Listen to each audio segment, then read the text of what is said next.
ክቡራን ተመልካቾቻችን ተትናንትናው የቀጠለ አስተምህሮቱ ይቀጥላል። እንግዲህ ትናንትና እንደነገርኳችሁ የረቡዕ ስነ ፍጥረት ስለ ፀሐይ፣ ስለ ጨረቃና ስለ ከዋክብት ይበጠራል። ሻየር ላይክ እያደረጋችሁ ተከተሉኝ ተከታዮቻችን።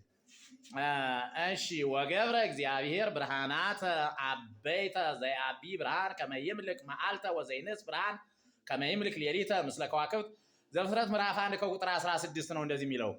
ረቡዕ በቀዳሚ ሰዓተ ሌሊት ለይኩን ብርሃን ውስተ ጠፈረ ሰማይ ባለ ጊዜ ፀሐይ፣ ጨረቃ፣ ከዋክብት ተፈጠሩ። በዚህም ጊዜ መላእክት አመሰገኑት። ወአመ ተፈጥሩ ከዋክብት ሰብሁኒ ኩሎሙ መላእክቴ በአብይ ቃል እንዳለ ኢዮብ ምዕራፍ 38 ከቁጥር 7። ፀሐይ 4 ኬክሮስ ሲቀረው ተገይቶ ያንን ጨርሶ በደቡብ በኩል ሲዞር አድሮ ረቡዕ ዕለት በነግ በስተ ምስራቅ ሲወጣ ጨረቃ በምላት ተገይቶ ሲያበራ አድሮ በነግ ተያዩ። ነገር ግን ፀሐይ የማክሰኞ ፍጥረት ያሰኛል ብሎ ፀሐይ ረቡዕ ዕለት በነግ ተፈጥሮ በስተ ምስራቅ ሲወጣ ጨረቃ በምላት ተገይቶ ሲያበራ አድሮ በነግ ተያዩ ይሏል። ወይትናጸው በገሃሁ እንዲል አካሄዳቸውንም በምድርና በሰማይ መካከል አደረገ። ተፈጥሯቸው እስከምን ነው ከምን ነው ቢሉ የፀሐይ ተፈጥሮ ከእሳትና ከነፋስ ነው። ወክበበ ዚአሁ ለፀሐይ ከመከበበ ከሰማይ ወኩለንታው ምሉ እሳት ያበር ወያዊ እንዳለ ሄኖክ ምዕራፍ 1 ከቁጥር 4። ጨረቃንና ከዋክብትን ከነፋስና ከውሃ ረጋ። እንዲህ አድርጎ ለይኩን ብርሃን ብሎ ከፈጠረው ከደገኛው ብርሃን የስንዴን ቅንጣት ታህል አምጥቶ ያንንም ከሰባት ከፍሎ ሰባቱን እጅ ለፀሐይ አደረገ።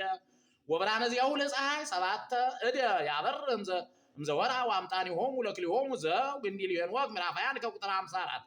የቀረውን አንዱን እጅ መልሶ ከሰባት ከፍሎ ሰባቱን እጅ ለጨረቃ አንዱን እጅ ለከዋክብት አደረገ። ወትነስ ወርሳ ብእየ እደ እምነ ፀሐይ ወሶበ ኤሪ ከዊነ ብርሃኑ ለወርቅ ይከውን ብርሃኑ ሳብየ እደ እምብርሃነ ፀሐይ እንዳለ ሄኖክ ምዕራፍ 22 ከቁጥር 4። ሲፈጥራቸው አላልቆ ፈጥሯቸዋል። ከሁሉ ፀሐይ ይበልጣል፣ ከዋክብትም ጨረቃ ትበልጣለች። ካልዕ ክብሩ ለፀሐይ ወካልዕ ክብሩ ለወርቅ ካልዕ ክብሮሙ ለከዋክብት ኮከብ ይሄይስ ክብሩ እንዳለ አንደኛ ቆሮንቶስ ምዕራፍ 15 ከቁጥር 5። እዚህ ላይ ልነግራችሁና ላስታውሳችሁ የምፈልገው ነገር እንግዲህ ካልዕ ክብሩ ለወርቅ ከጨረቃም ጨረቃ ከኮከብም ኮከብ ይበልጣል እንዳለ ሁሉ የሰው ነፍስም እንደየስራችን ክብር አለው። አንዱ ከአብርሃም አጠገብ አንዱ ዝቅ ብሎ እያለ በመንግስተ ሰማያትም ቦታ ይኖራቸዋል ማለት ነው። ለከዋክብት ሁሉ መገብታ አውራህ መሪዎች አደረገላቸው። እነዚህም አርኤል፣ ብርክኤል፣ ምልኤል፣ ሄልሜል፣ ሜሌክ ይባላሉ። ለእነዚህም 7 ተከታዮች አሏቸው። እነሱም ሸምሻ፣ ቀመር፣ መሪ፣ መሽጠሽሪ፣ ዙዋል፣ አጣር፣ ናርድ ይባላሉ። መሪዎቹ 4 ያሉ እንደሆነ ተከታዮቹን 1 ብሎ 5 ወገን ይሆናሉ። ተከታዮቹን 4 ያሉ እንደሆነ መሪዎቹን 5 ብሎ 5 ወገን ይሆናሉ። ዳግመኛም መገብታ ዕለት መገብታ አውራህ አሏቸው። በአምስቱ ላይ 2 ሲጨምሩ 7 ይሆናሉ። 7 አብያነ ከዋክብት የሚባሉ እነዚህ ናቸው። አስጀምሮ ላስፈጸመና እንግዲህ ገና አላለቀም። የፀሐይ የጨረቃና የከዋክብት ትርጓሜ አላለቀም። ነገ ይቀጥላል።